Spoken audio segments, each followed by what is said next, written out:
Hello बच्चों, स्वागत है आपका अपने इजी लर्निंग इंस्टीट्यूट में। तो आज हम करने वाले हैं अपना 10th क्लास का ये सैम्पल पेपर है। तो एक सैम्पल पेपर हम सॉल्व कर रहे हैं, तो बड़े ही ध्यान से देखते रहना, आपकी मदद होगी इसको। इसी तरह से कुछ क्वेश्चन आएंगे तो आप देख लेना, ठीक है। चलो हम शुरू करते हैं। फर्स्ट क्वेश्चन देखो कैसा है, के एक्स स्क्वायर प्लस 2x और यहाँ पर दे रखा है सी ब्रैकेट में 2x स्क्वायर प्लस बी, ठीक है।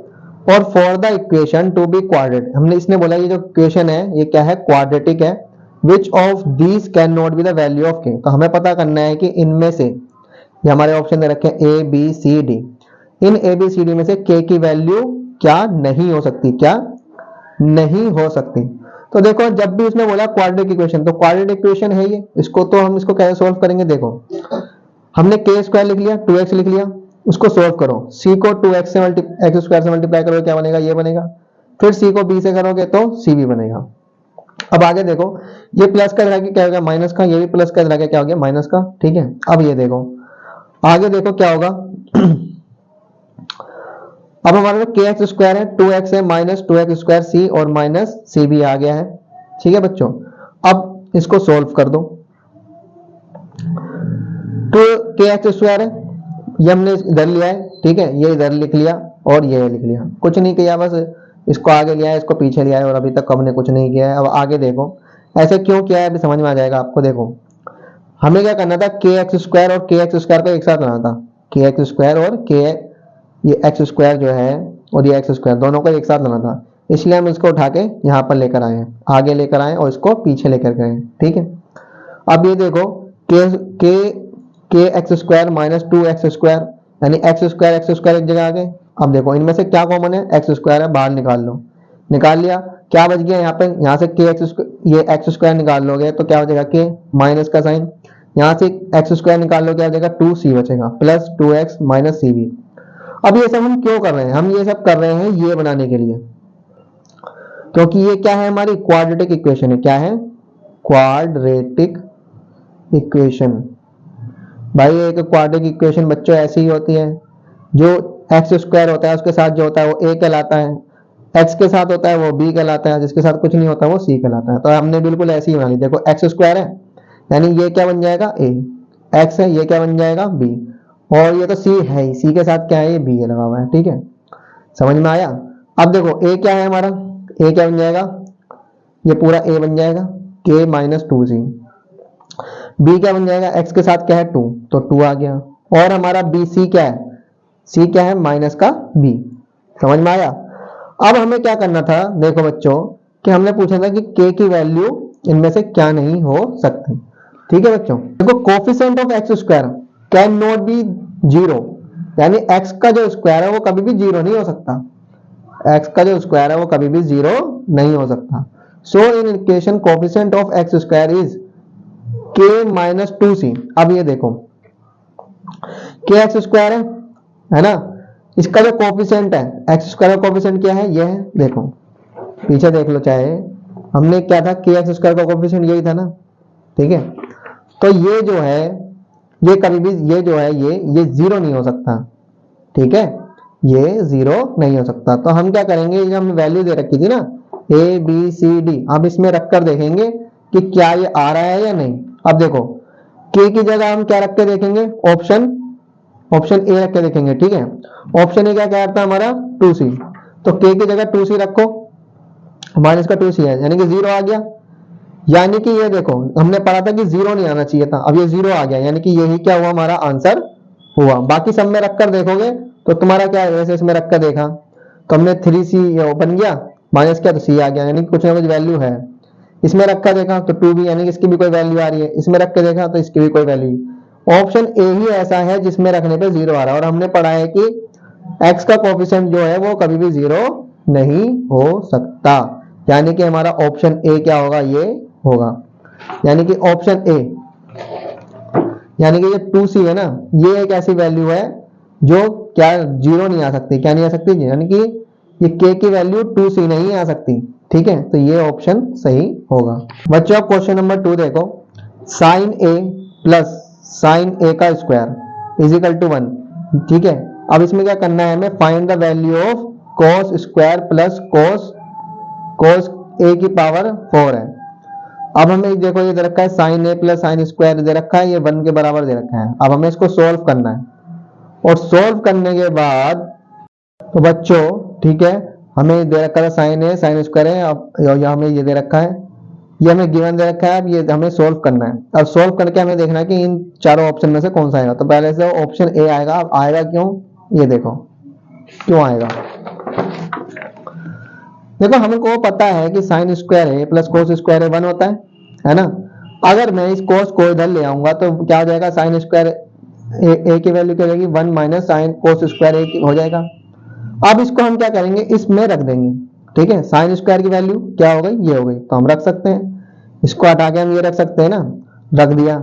रखने के बाद इसको सोल्व करो, सोल्व करने के बाद प्लस का था इधर आके माइनस का हो जाएगा, या इसको इधर ले आओ, minus plus minus minus cut गया, ये माइनस के आगे प्लस हो गया, यानी कि साइन ए कोस स्क्वायर थीटा के यानी कोस स्क्वायर ए के क्या हो गए, बराबर हो गए। ठीक है बच्चों, अगर देखो इसमें किसी को दिक्कत तो नहीं है, अरे सिंपल है बच्चों, देखो ये तो रखा है, हमने इसमें क्या किया, कॉमन निकाल लिया। क्या निकाला है, अब यहां से तुम ये निकाल लो तो 1 बचेगा, और यहां से निकाल लोगे तो कोस का 4 है ना, तो 2 निकल जाएगा, तो क्या बचेगा, कोस स्क्वायर 2 ही तो बचेगा। अरे यार सिंपल ही तो है, यही है ना। ठीक है यही है। अब इसमें से क्या करो, ये कॉमन निकाल लो, इन दोनों में क्या कॉमन है, कोस स्क्वायर है ना, कोस स्क्वायर ए को निकाल ले। जब इसमें से निकालोगे यहां से तो 1 बचेगा, यहां से निकालोगे तो क्या हो जाएगा, कोस ए 2 ही तो बचेगा ना। बस यही हमने किया है। अब इसको हटा के क्या रख दो, साइन ए, और इसको हटा के क्या रख दो, साइन ए। दोनों का मतलब यही है ना, कोस स्क्वायर ए की वैल्यू साइन थी ना, दोनों जगह साइन रखी, अंदर मल्टीप्लाई किया, क्या बन गया, वापस से ये बन गया जो हमें दिया गया था, किसके बराबर है, 1 के, तो 1 आंसर आ गया ना। यानी हमारा ऑप्शन क्या होगा, ए बराबर, ठीक होगा। ठीक है बच्चों, किसी को दिक्कत तो नहीं। अब चलो हम अगला क्वेश्चन करते हैं, क्वेश्चन नंबर 3। क्वेश्चन नंबर 3 देखो बच्चों, इफ इन ट्रायंगल डीईएफ, चलो मैं एक ट्रायंगल बना देता हूं, इसका नाम दे देना मैं डी ई एफ। ठीक है, एंगल पी क्यू आर, चलो एक और ट्रायंगल बना लो P Q R, P Q R. इसने बोला है एंगल डी है जो बराबर है एंगल क्यू के, यानी कि एंगल डी जो है एंगल क्यू के बराबर है। ठीक है, angle R angle E, angle R ये रहा, ये बराबर है एंगल ई के। ठीक है, then which of the following is not true, तो हमें ये बताना है कि इनमें से कौन सा सही नहीं है। अब देखो मैं इसको अब क्या कर लेता हूं, सही कर लेता हूं, सही कर लेता हूं। सही क्या से करना है, देखो डी ई एफ सही कैसे करते हैं, देखो एंगल डी था, ये एंगल डी किसके बराबर है, एंगल क्यू के, तो मैं क्यू को ऊपर लिख देता हूं, यानी कि दोनों बराबर हो गए। अब ऊपर हो गया, ऊपर हो गया। एंगल आर किसके बराबर है, एंगल ई के, तो एंगल ई जो है उसके बराबर कौन है, आर। कर लिया, बच गया क्या, पी बच गया, तो पी यहां लिख दो। अब ये देखो दोनों ट्रायंगल सिमिलर हो जाएंगे, white triangle D E F similar हो जाएगा ट्रायंगल पी क्यू आर के एंगल से। भाई ये एंगल इसके बराबर, ए एंगल आर के बराबर, तो एंगल से ये प्रूफ हो जाएगा कि ये दोनों सिमिलर है। अब सिमिलर होने के बाद ये जो साइड है ये इसके क्या होनी चाहिए थी, रेशियो में होनी चाहिए। तो देखो डी ई पैरेलल होनी चाहिए थी क्यू आर के, और ई एफ जो होना चाहिए था वो पैरेलल होना चाहिए था किसके, आर पी के, और डी एफ ये पैरेलल, ये किसके, सॉरी पैरेलल कह रहा हूं, किसके रेशियो में होना चाहिए था, क्यू पी के। डीई के रेशियो में क्यू आर होना चाहिए था, ई एफ के रेशियो में आर पी होना चाहिए था, और डी एफ के रेशियो में क्यू पी होना चाहिए था। अब ये देख लो कहां नहीं बन रहा है, देखो ई एफ है तो ये किसके होना चाहिए था, पी आर के, तो देखो पी ई एफ जो है ये इसके ही बैठ रहा है, देखो ये जो है इसके हो रहा है, ये इसके हो रहा है, और ये इसके रेशियो में जाना चाहिए। तो ई एफ आर पी के रेशियो में बिल्कुल ठीक है, डी एफ क्यू पी के या पी क्यू कुछ भी, यानी कि ये तो सही है, ये तो सही है। ये देखो डी ई किसके होना चाहिए था, क्यू आर के, लेकिन यहाँ पे क्या दे रखा है, पी क्यू। ठीक है भाई, देखो डी ई है, किसके रेशियो में होना चाहिए था, क्यू और आर, लेकिन यहाँ पे क्यू और आर नहीं है, यानी कि यही क्या हो जाएगा, गलत। यानी कि ये आंसर हमारा सही हो जाएगा, मतलब ये गलत है, उसने बोला था नोट, तो ये नहीं मैच खा रहा है, ऐसा नहीं होना चाहिए था, तो यही हमारा क्या होगा, आंसर होगा। ठीक है बच्चों, अब हम नेक्स्ट क्वेश्चन करते हैं, क्वेश्चन नंबर 4। देखो बच्चों question number 4, find the perimeter of the triangle with vertex 0 4 0 0 3 0। हमें क्या करना है, पेरीमीटर। पेरीमीटर देखो एक ट्राइंगल बना लो ABC करके, अब हमें क्या करना है इसका पेरीमीटर। पेरीमीटर कैसे निकालते हैं, इन तीनों साइडों को जोड़कर, इसको इसको और इन तीनों को साइड को जोड़कर। हमें क्या दे रखे हैं, वर्टेक्स दे रखे हैं, ये दे रखा है, इसको मान लो A, ये B और ये C। अब हम क्या करेंगे, डिस्टेंस फॉर्मूला लगाएंगे और इन तीनों की क्या निकालेंगे, साइड्स निकालेंगे। तो हमने डिस्टेंस फॉर्मूला लगाया, देखो डिस्टेंस फॉर्मूला लगाओ AB का, इसको हम रखा, डिस्टेंस फॉर्मूला ये होता है, इसमें रखो और अब सोल्व करके क्या आ जाएगा 4, यानी AB की वैल्यू 4, A और B की वैल्यू 4 आ गई। नेक्स्ट देखो अब AC की निकालो, डिस्टेंस फॉर्मूला रखो, सोल्व करना 5 आएगा, तो AC की वैल्यू क्या आ गई 5। ऐसे ही BC की वैल्यू सोल्व करोगे तो 3 आएगा। ठीक है, तीनों को आप जोड़ दो। ठीक है, तो तीनों को आप जोड़ दो, ये देखो जोड़ भी रखा है, AB plus BC plus AC, 4 5 3 को जोड़ोगे कितना आएगा, 12 यूनिट, यानी कि इसका आंसर क्या हो गया, 12 यूनिट। तो इसका पेरीमीटर क्या होगा, 12 यूनिट, तो 12 क्या आ जाएगा, इसका आंसर हो जाएगा। तो बहुत सिंपल क्वेश्चन था, आराम से हो जाएगा बच्चों। ठीक है, देखो बच्चों अब अगला क्वेश्चन है क्वेश्चन नंबर 5। इसमें हमें दे रखा है साइन A प्लस 2B, तो हमने इसकी वैल्यू दे रखी है √3/2, cos A plus 4B is equal to 0।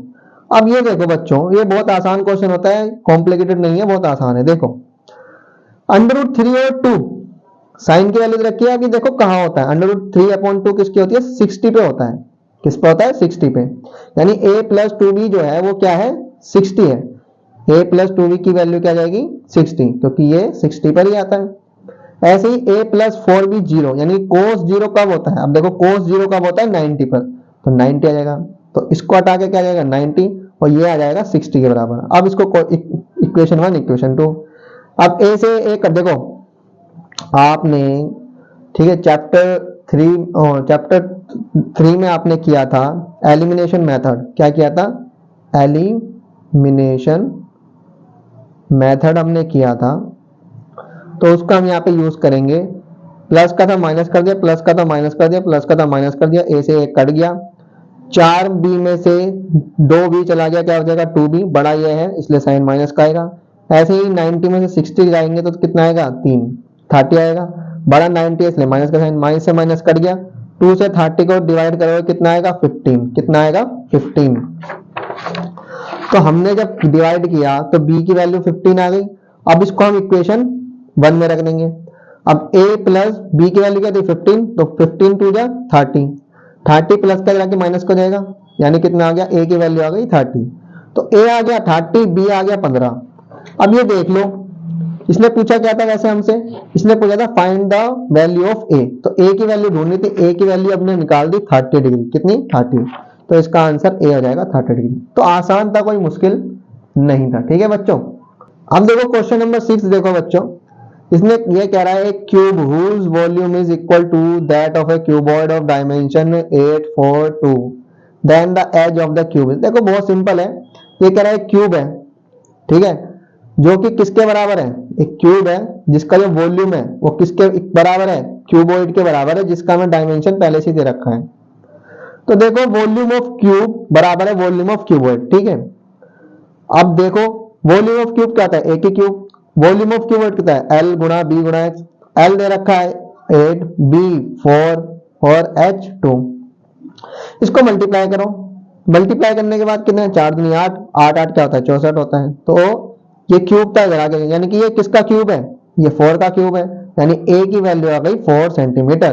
भाई हमें बताना था ना, एज बतानी थी, एज बतानी थी क्यूब की, तो एज आ गई इसकी 4 सेंटीमीटर, तो ऑप्शन बी हमारा क्या हो जाएगा, करेक्ट हो जाएगा। ठीक है बच्चों, क्वेश्चन नंबर 7 देखो बच्चों, if the sum of 15 observation of a data is 434, यानी कि 434 प्लस एक्स है।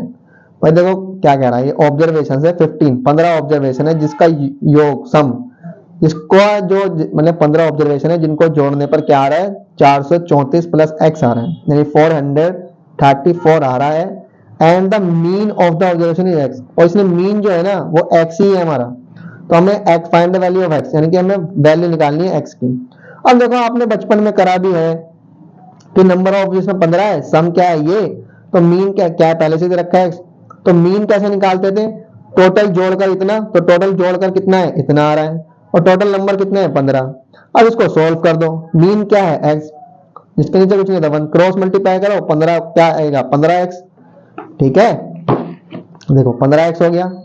और सिंपल है ना यार, देखो देख लो, 15 को x से मल्टीप्लाई करोगे 15x आएगा, 15x आएगा, और एक को इससे मल्टीप्लाई करोगे तो यही आएगा, ठीक है, यही आएगा, यही आएगा ना।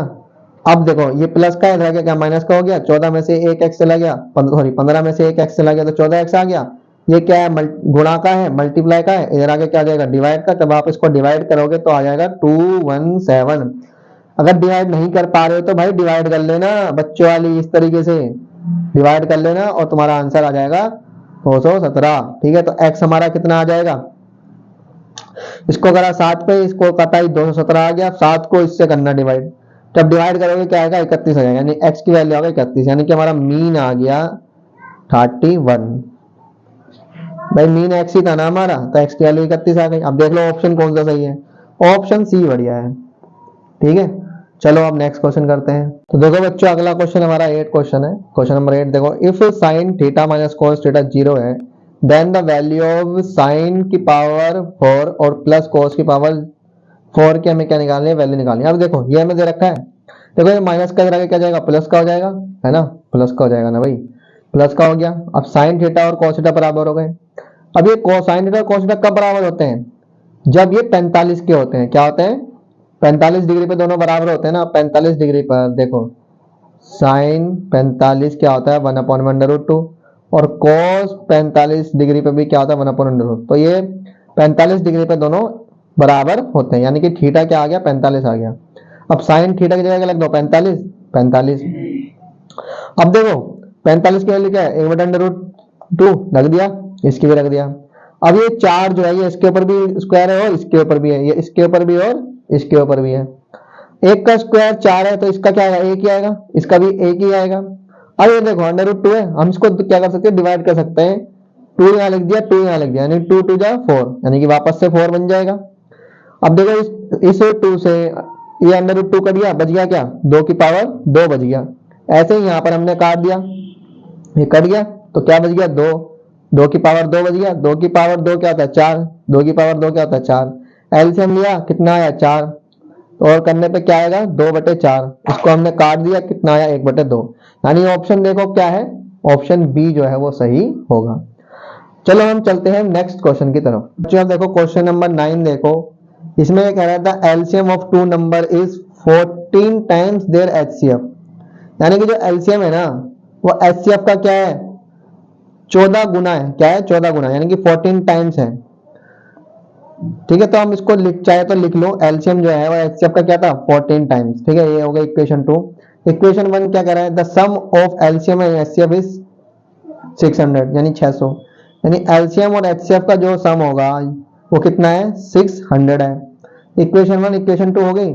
अब ये कह रहा है इफ वन नंबर इज 280, तो हमें दूसरा नंबर पता करना है। अब ये देखो बहुत आसान है, एलसीएम कितना है 14 एचसीएफ आ रहा है ना, अब इसको इसमें रख दो, एलसीएम की जगह क्या रख दो 14 एचसीएफ, ठीक है। दोनों का जोड़कर यह आया तो 600, एलसीएम की जगह क्या रख सकते हैं हम 14 एचसीएफ रख दिया, 14 एचसीएफ और एक एचसीएफ कितना हो गया 15 एचसीएफ, मल्टीप्लाई का आगे डिवाइड हो गया, इसको इससे डिवाइड कर दो कितना आ गया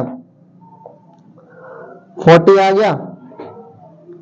अब एचसीएफ आ गया 40। अब ये देखो एलसीएम कैसे निकालते हैं 14 इंटू एचसीएफ, यही था ना इक्वेशन 2, एचसीएफ निकल के आ गया हमारा कितना 40, तो 40 रख दो, इसको इससे मल्टीप्लाई कर कितना आया 560। अब एलसीएम भी आ गया हमारे पास, एचसीएफ भी आ गया। अब हम कैसे चेक करते थे, हम कैसे चेक करते थे देखो बच्चों, एलसीएम इनटू में एचसीएफ किसके बराबर होता है प्रोडक्ट ऑफ टू नंबर, जिनमें से हमारे पास एक नंबर पहले से दे रखा है, दूसरा नंबर निकाल लेना है, ठीक है। सेकंड नंबर को हम क्या मान लेते हैं एक्स मान लेते हैं।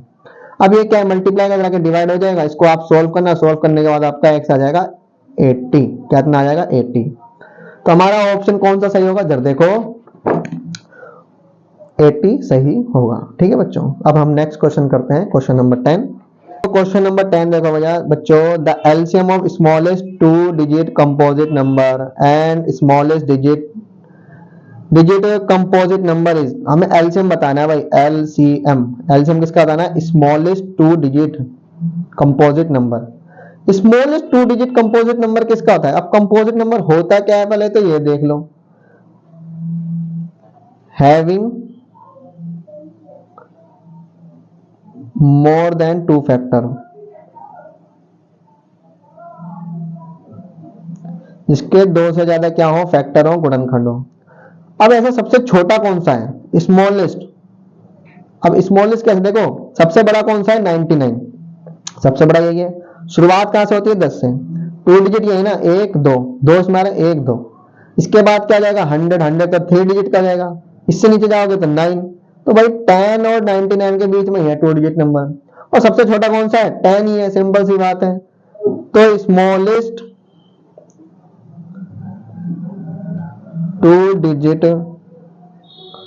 नंबर इज 10, 10 है। और बोला smallest single digit composite number, अब स्मॉलेस्ट ढूंढना है। अब smallest single digit, single digit क्या है, 1 से लेकर 9 तक। एक का तो कुछ होता नहीं है, दो का भी क्या होगा, दो के गुणनखंड क्या होंगे, 2 और 1, है ना। 3 का भी क्या होगा, 3 और 1। एक 4 है जिसका 2 भी होगा, 4 भी होगा, ठीक है, और 1 भी होगा। तो इसके क्या होगा, 2 से ज्यादा होगा, यानी कि यही क्या होगा, सबसे छोटा स्मॉलेस्ट सिंगल डिजिट नंबर। तो smallest single digit composite number क्या है, 4 है। अब इनका एलसीएम निकाल लो, एलसीएम कर लो।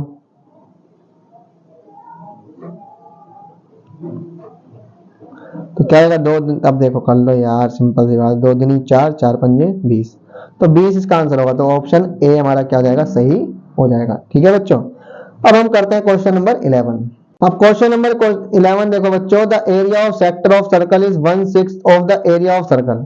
भाई एक सर्कल है, ठीक है, एक सेक्टर है जो क्या है, इसका 1/6 है, क्या है, 1/6। 1/6 का मतलब है कि छठा भाग, कौन सा, छठा भाग। अब छठा भाग क्या होता है इसका, जैसे मान लो ये 1 2, कितने हो गए, 2। अब ये देखो 1 2 3 4 5 6, ये छठा भाग हो गया। तो बोल रहा है इसका then the degree measure of its minor arc is, तो कोई सी ये माइनर आर्क की हो गई, यही मान लो माइनर आर्क है, इसकी डिग्री बतानी है, क्या बतानी है, डिग्री, डिग्री बतानी है। अब कितने पार्ट है, 1 2 3 4 5 6, 6 पूरे का कितने का होता है, 360 का।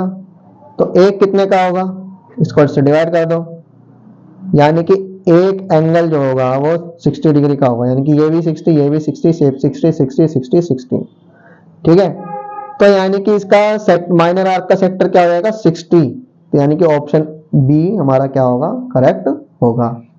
अब देखो बच्चों क्वेश्चन नंबर 12 देखो, the zeros of the polynomial, हमें जीरोस दे रखे हैं इस पोलिनोमियल के, मतलब पता करना है हमें जीरोस इस पोल की। अब ये हमें दे रखे हैं A B C D, 4 option दे रखे हैं, इनमें से देखना कौन सा सही है। तो ये सही है, क्यों सही है, देखो ये दे रखा है हमें, तो मैंने कहा था कि मैंने समझाया था बच्चों को, नहीं समझाया, आप देख लो। हमें पहले इसको नॉर्मल करना पड़ता है। नॉर्मल कैसे करोगे, जिसके नीचे कुछ नहीं होता, 1 1, एलसीएम लो, 6 1 और 1 का एलसीएम लोगे तो क्या आएगा, 6 ही आएगा, ठीक है। एक को 6 करोगे 6x², 6 से 6 कर जाएगा, एक से x करोगे मल्टीप्लाई तो एक ही आएगा। इसको 6 से 6 2 जा 12। अब इसको अब ये देखो, ये क्या है, डिवाइड का है ना, इधर आगे क्या जाएगा, मल्टीप्लाई, 0 से जो टकराएगा वो 0 हो जाएगा। यार 0 को 6 से करोगे क्या आएगा, 0 जाएगा, खत्म कहानी। अब इसका क्या करो तुम, इसका फैक्टर कर लो, ठीक है।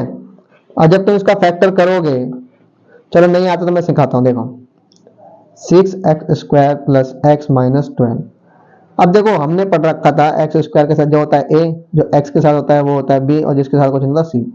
अब a क्या है इसमें 6, b क्या है इसमें 1, और c क्या है इसमें -12। a और c को मल्टीप्लाई कर दो, तो 12 इंटू में -12 कितना हो जाएगा, 72 हो जाएगा। अब b कितना है 1, यानी कि हमें ऐसा कुछ ढूंढना है जिसको मल्टीप्लाई करें तो हमारा क्या है 72 आए, और प्लस माइनस करें तो हमारा 1 आए।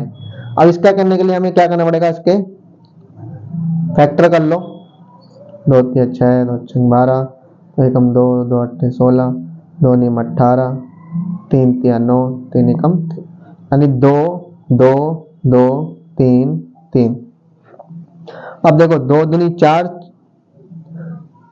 4 तिया 12 भी हो सकता है, तो कुछ बैठ नहीं रहा। 2 3 4, 4 4 दूनी 8, 3 3 9। देखो भाई 2 दूनी 4, 4 दूनी 8, 8 हो रहा है, और इनको करोगे 3 3 9, 9 और 8 को मल्टीप्लाई करोगे कितना आएगा 72, और प्लस माइनस करोगे भाई 9 में से 8 गए, कितना बचा 1 बचा। ठीक है, सिंपल सी बात। अब यहाँ पे क्या है प्लस का है बड़ा, भाई प्लस माइनस करने पे देखो 9 में से 8 गए तो 1 आएगा, प्लस का आ रहा है क्योंकि बड़ा प्लस का है तो प्लस का आएगा। यहाँ पर भी प्लस का है, यानी कि हमें 9 जो है वो प्लस का रखना है, और ये 8 जो है वो माइनस का रखना है। चलो रखते हैं 6x² प्लस का 9x माइनस का 8x माइनस का 12, दोनों जोड़, भाई इसी को तोड़ना होता है, इसको हटा के क्या लिखना है, ये दोनों लिखने हैं, ये दोनों 9x माइनस 8x। सोल्व कर लो, 9 में से 8 गए, कितने बचे 1x तो बचेगा। आप दोनों के कॉमन, ये इसके पे जोड़ा बना लो, इसका जोड़ा बना लो, इसमें से क्या कॉमन आ रहा है, इसमें 3x कॉमन आ रहा है, तो 3 कम 3, 3 दूनी 6x, वापस से मल्टीप्लाई करोगे ये आएगा 3 3 9, ये आ गया। इसमें क्या कॉमन आ रहा है, 4 कॉमन आ रहा है, निकाल लो, 4 दूनी 8x, 4 3 12। तो ये दोनों आप देखो माइनस प्लस माइनस और माइनस प्लस माइनस होना चाहिए, दोनों एक जैसे होने चाहिए। अब दोनों एक जैसे हो गए, और ये आ गए। अभी देखो 2x प्लस 3 किसके बाद 0 के, 2x ये प्लस का क्या जाएगा माइनस का, ये गुणा का है, मल्टीप्लाई का क्या जाएगा डिवाइड का, यानी कि x की वैल्यू आ गई एक, तो ये ऐसे। अब इसको सोल्व करो, इसको सोल्व कर लो, तो इसको थोड़ा वो नीचे ले आओ, 3x माइनस का 4 इजिकल टू 0, माइनस का क्या जाएगा प्लस का, ये मल्टीप्लाई का है, इधर आके क्या जाएगा डिवाइड का, यानी x की वैल्यू आई आ गई। अब देख लो ये कौन सा बन रहा है, तो यही बन रहा है -3/2 और 4/3, यही दोनों बन रहे हैं। तो ऑप्शन बी क्या जाएगा हमारा सही। समझ में आया क्या करना है, इसका भी ये कर लो, इसके फिर क्या कर लो फैक्टर निकालो। फैक्टर तुम कैसे भी निकाल सकते हो, डिस्क्रिमिनेंट फॉर्मूले से भी लगा सकते हो, ठीक है, b² - 4ac से भी, ठीक है, उसको भी उससे भी कर सकते हो, चाहो तो ऐसे भी कर सकते हो, जैसे भी आपको आता है वैसे निकाल लेना, और ऑप्शन ये आपका यही आएगा। अब हम क्वेश्चन नंबर 13 करते हैं। क्वेश्चन नंबर 13 देखो बच्चों, the value of k for which the system of equation kx + y = k² and k + ky = 1 has infinitely many solution. देखो बहुत सारे सॉल्यूशन है इसके। अब हमें पता करना है कि इस k की वैल्यू क्या होगी। अब ये देखो बच्चों, ये एक तो ये दे रखा है और एक ये दे रखा है। अब देखो इन्फिनिटली मैनी सॉल्यूशन किसके होते हैं, a1/a2 = b1/b2 = c1/c2। सेम इसको भी हमें ऐसे ही करना है, ठीक है। x के साथ जो होता है वो क्या कहलाता है हमारा a, तो ये a हो जाएगा, ये की b क्या जाएगा a, और y के साथ जो होता है वो क्या कहलाता है b, तो ये हो जाएगा b, और ये जिसके साथ कुछ नहीं होता वो c। अब देखो इसमें क्या है, क्या हो जाएगा a1, और ये जिसका कुछ नहीं होता क्या हो जाएगा 1, तो इसके y के साथ कुछ नहीं होता क्या होगा 1, ठीक है, तो b1 हो जाएगा। और k ये क्या है b क्या है k, यानी ये देखो ये a1 है, ये b1 है, और ये c1 है, ये a2 है, ये b2 है, और ये c2 है। अब इसको क्या करो आप रख दो इस फॉर्मूले में। जब रख दोगे तो अब आपको क्या करना है, क्रॉस करो। अब k को k से करोगे तो k² = 1, ये स्क्वायर इधर रूट आ जाएगा, तो 1 की वैल्यू 1, यानी k की वैल्यू 1 आ गई। अब चाहे तो इसको कर दो, तो अब देखो k को k से करोगे तो k की क्यूब, 1 को 1 से करोगे 1, इसको रूट मिल गया, 1 की क्यूब क्या होती है, यानी k की वैल्यू दोनों ही तरफ क्या आ रही है 1 आ रही है। चाहे तो ऐसे कर लो, या चाहे तो तुम इसको और इसको भी कर सकते हो, इसको और इसको कर लो। देखो करके देख लो, तो k करोगे तो क्या आएगा, 1 k से 1 k कट जाएगा, और k की वैल्यू 1, यानी कैसे भी कर लो k की वैल्यू 1 ही आ रही है, यानी यहाँ पर ऑप्शन हमारा डी सही होगा। ठीक है बच्चों, कैसे करना है समझ में आ गया ना भाई, a1/a2, b1/b2 और c1/c2 करना है, ठीक है। रख दो और इसको क्रॉस कर लो, एक बार इनका और एक बार इसका और इसका, ठीक है। करने के बाद एक k की वैल्यू 1 ही आ रही है तीनों ही तरफ, तो ये हमारा ऑप्शन डी ही सही होगा। ओके बच्चों, हम क्वेश्चन नंबर 14 पे चलते हैं। बच्चों क्वेश्चन नंबर 14 देखो, इसमें क्या कहा है, इन द गिवन फिगर, ठीक है, हमें क्या दे रखा है, D E parallel B C, D E parallel B C हमें दे रखा है, ठीक है, ये पैरेलल इसका दे रखा है। ओके, ए बी, ए और बी हमें कितना दे रखा है, ए और बी हमारा 15, यानी कि ये पूरा क्या है हमारा 15 है। बी डी, बी और डी हमें दे रखा है 6, ओके 6। ए और सी, ए और सी हमें दे रखा है 25। Then A is equal to, तो हमें पता करना है कि ये ए, यानी ये पता करना है कि ये किसके बराबर आएगी।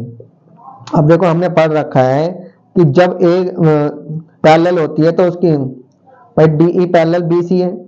जब एक लाइन दूसरे के पैरेलल होती है और दो अलग लाइनों को क्या करती है, अलग अलग इंटरसेक्ट करती है, ठीक है, तो ये क्या होती है, सेम रेशियो होती है, यानी कि ए बी रेशियो हो जाएगा डी बी, भाई ए डी और डी बी रेशियो हो जाएगा, और ए ई रेशियो हो जाएगा ई सी, हो जाएगा ए डी रेशियो में D B, A D ratio D B और ए ई रेशियो ई सी, लिख दिया हमने।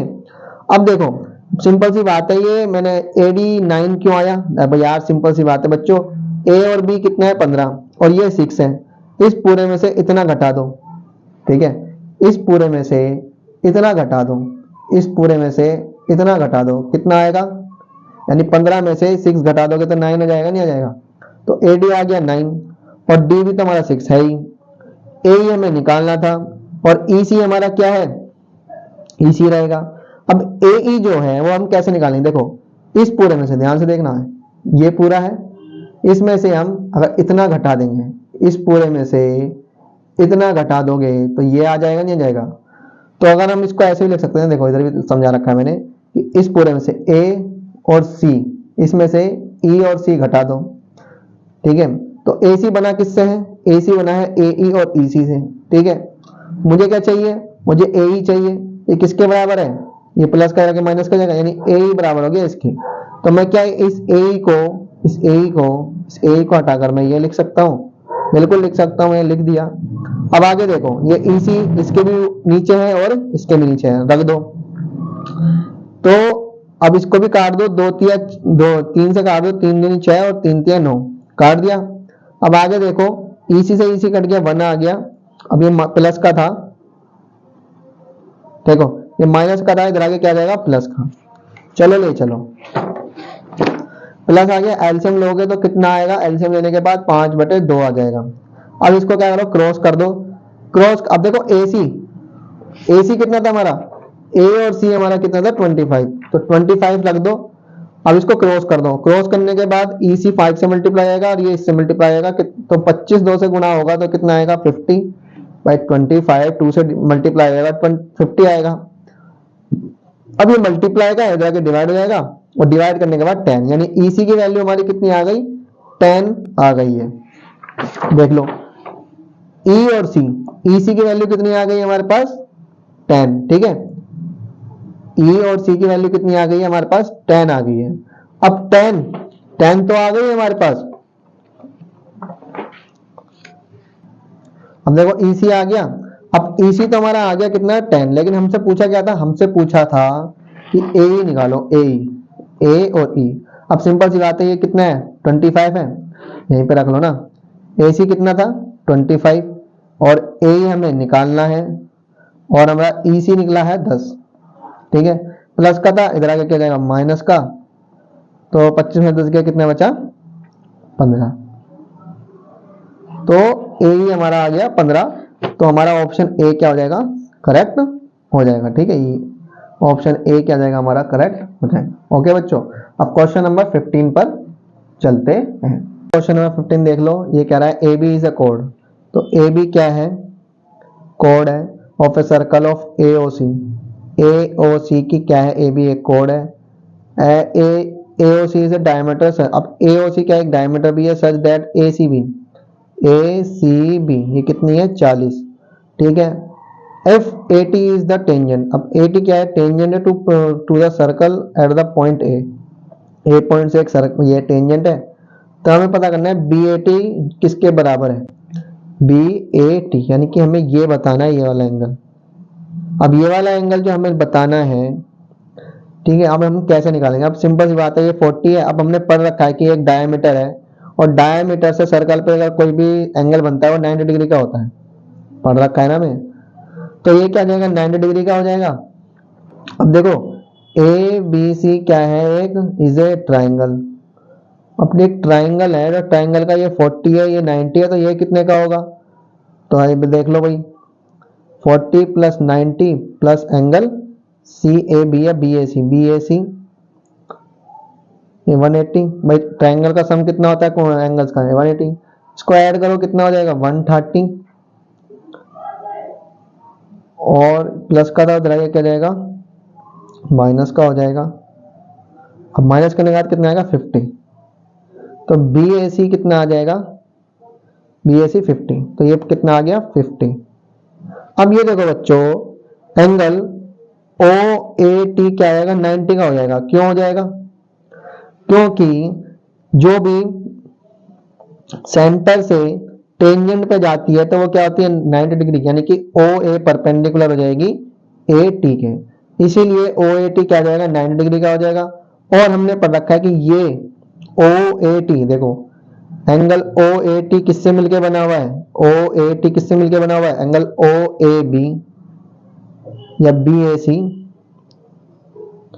BAO प्लस एंगल BAT, इससे मिलके बना है। OAT कितने का है, 90 का। BAO कितना अभी निकाला हमने, कितने का निकला, 50 का। तो BAT कितने का होगा, प्लस का तो आगे क्या आएगा, माइनस का हो गया, प्लस माइनस कर दो कितना आ गया, 40 डिग्री। तो BAT हमारा आ गया 40 डिग्री। तो हमारा BAT 40 आ गया। अब चेक कर लो, ये रहा 40, ठीक है। तो इस तरीके से हमारा आया, ठीक है बच्चों। हम करते हैं अपना नेक्स्ट क्वेश्चन, क्वेश्चन नंबर 16। अब क्वेश्चन नंबर 16 देखो बेटा, बहुत आसान है। The area of quadrant of a circle who circumference is 40। देखो हमें क्या निकालना है, एरिया ऑफ क्वाड्रेंट निकालना है। क्वाड्रेंट क्वाड्रेंट क्या होता है, fourth part of a circle, fourth part of a circle होता है। और इसका सर्कमफ्रेंस, यानी कि हमें ये इसका सर्कमफ्रेंस पहले से ही दे रखा है।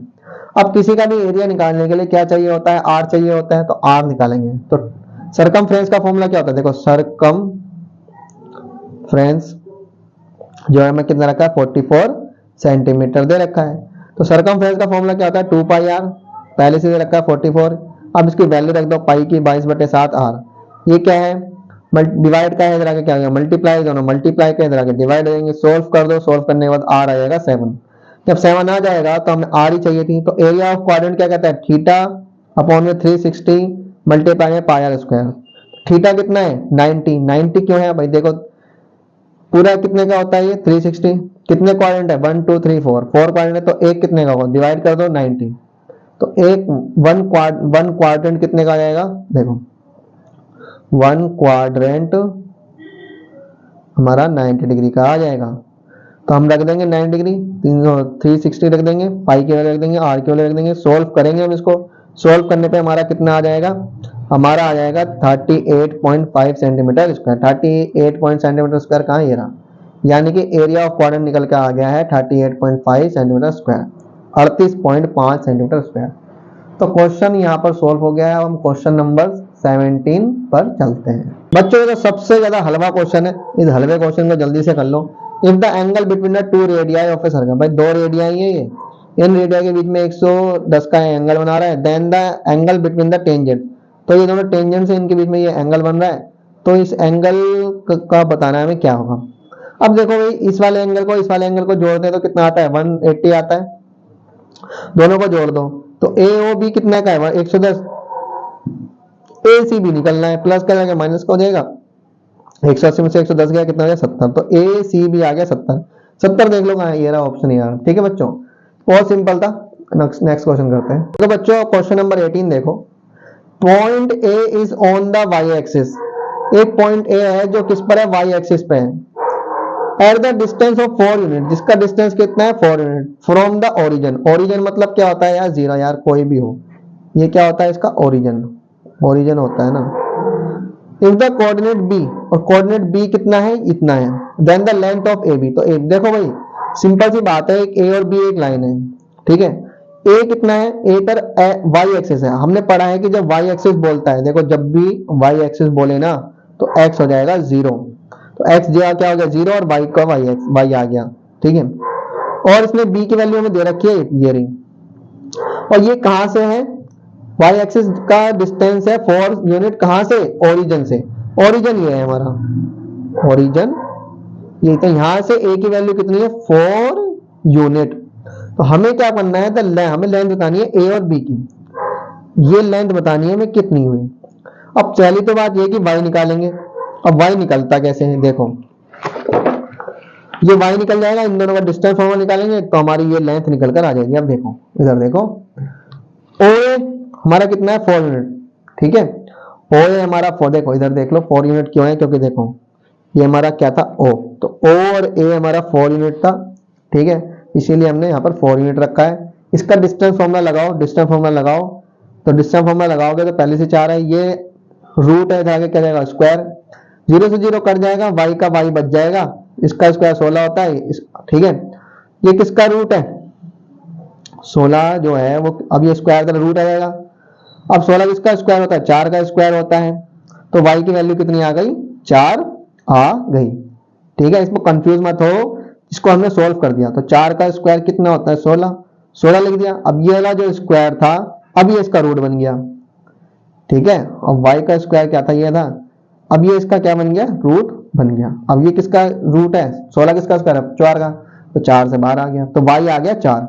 अब ए बी में रख दो, ठीक है, ये ए है और ये बी कोऑर्डिनेट है, डिस्टेंस फॉर्मूला लगाओ, डिस्टेंस फॉर्मूला लगाओगे तो इसके कितना आएगा 5 यूनिट आ जाएगा, यानी कि इधर देखो हमारा कौन सा आंसर सही होगा, हमारा 5 यूनिट वाला आंसर सही होगा, ठीक है। अब क्वेश्चन नंबर 19 पर चलते हैं। क्वेश्चन नंबर 19 देखो बच्चों, स्टेटमेंट दे रखी है इसने असर्शन की, if the probability of occurrence of a event is 0.7 then the probability its non occurrence is 0.3। भाई देखो सिंपल सी है, अगर किसी की प्रोबेबिलिटी 1 है तो उसके होने की प्रोबेबिलिटी 0.7 है, और ना होने की कितनी होगी, जो नहीं बची 0.3, दोनों को जोड़ोगे तो 1 ही आएगा, सिंपल सी बात, सही बात है ये। स्टेटमेंट 2 रीजन दे रखा है, फॉर एनी इवेंट जो हमारा पी ए है प्लस पी ए नोट, यानी जो भी प्रोबेबिलिटी है और जिसकी प्रोबेबिलिटी नहीं है, इसके क्या होती है 1 के बराबर होती है ना। अगर मुझे प्रोबेबिलिटी नहीं की निकालनी है तो प्लस का क्या जाएगा माइनस का, जैसे हमने ये किया था 0.7 प्लस 0.3 क्या होगा 1 के बराबर होगा। अगर मुझे नहीं की निकालनी है तो मैं क्या करूंगा, प्लस के तरह क्या जाएगी माइनस की हो जाएगी, तो निकालूंगा तो 0.3 आ जाएगी। तो बिल्कुल सही है, इसका स्टेट रीजन भी सही है और असर्शन सही है, यानी कि इसका ऑप्शन ए रहेगा, both assertion A and reason R true and reason R is the correct explanation of assertion. Okay, अब हम चलते हैं नेक्स्ट 20 पर। 20 क्वेश्चन देखो क्या कहता है, स्टेटमेंट कह रहा है असर्शन की, द इक्वेशन ये दे रखी है हमें, हैज इक्वल रूट्स फॉर के की वैल्यू, यानी कि कह रहा है इक्वल रूट्स हैं, ठीक है। ओके, स्टेटमेंट देखो, चाहे तो आप इसको सोल्व करके देख लेना कि इक्वल रूट्स आ रहे हैं या नहीं।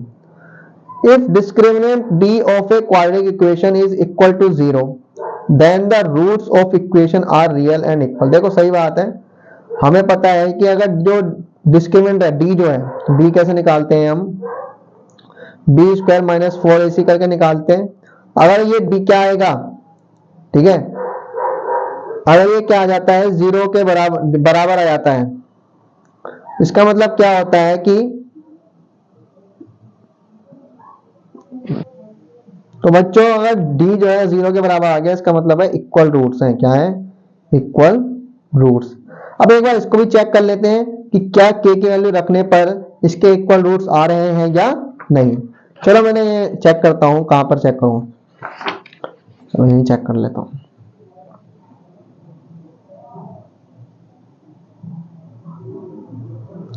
अब इसने बोला, मुझे क्या बोला था, k की वैल्यू 4 है, तो चलो एक बार 4 रख के देख लेते हैं।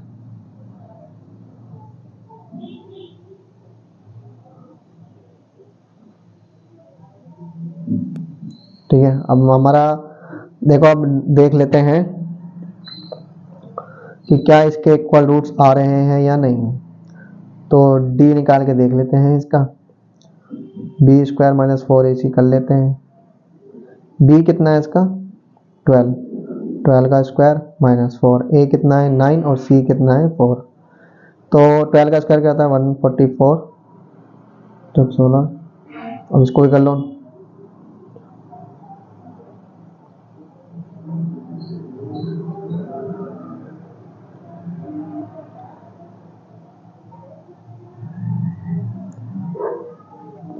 ठीक है बच्चों, 12 का स्क्वायर किया 144, इन तीनों को मल्टीप्लाई किया, 9 को 4 से किया कि 9 9 36 आ गया, 4 को फिर से मल्टीप्लाई 144 आ गया, यानी कि 0 आ गया।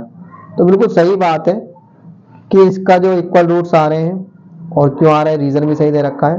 तो बिल्कुल सही बात है, इसका असर्शन और रीजन क्या होगा सही। Both assertion A and reason R true and reason R is the correct explanation of assertion.